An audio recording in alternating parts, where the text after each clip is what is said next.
Hi viewers, ఒక్క నిమిషం ఆగండి. సో మీకు మంచి వీడియో చూపించబోతున్నాను ఇక్కడ. సో ఈరోజు దావత్లో కేవలం మటన్ మాత్రమే కాకుండా, మటన్ బిర్యానీ మాత్రమే కాకుండా చికెన్ పకోడా అయితే చేసామన్నమాట.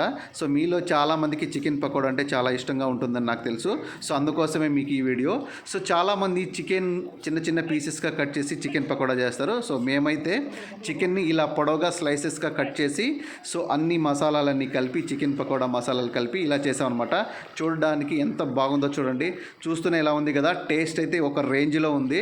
సో ఇలా స్లైసెస్గా పొడవుగా కట్ చేసిన ఈ పీసెస్ అన్నిటిని ఇలా నూనెలో వేయించేసామన్నమాట. సో టేస్ట్ మామూలుగా లేదండి. దాంట్లో కొన్ని ఆనియన్స్, కరివేపాకు, పచ్చిమిర్చి వేసేసి కొంచెం నిమ్మకాయ పిండేసి తింటుంటే నా సామిరంగా ఒక రేంజ్లో ఉందన్నమాట.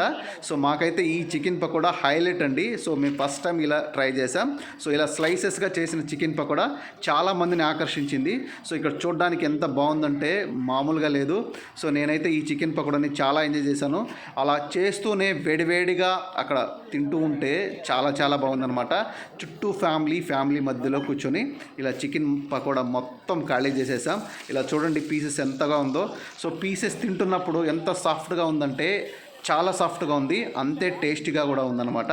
సో ఇక్కడ చేస్తున్న వ్యక్తి ఎంత సాఫ్ట్గా చేశాడంటే, ఎంత టేస్టీగా చేశాడంటే చాలా బాగుంది. సో ఈ వ్యక్తి వచ్చేసి ముస్లిం అనమాట. సో క్లియర్గా చేశాడు, టేస్టీగా చేశాడు. మీరైతే ఒక్క లైక్ కొట్టండి, సబ్స్క్రైబ్ చేసుకోండి.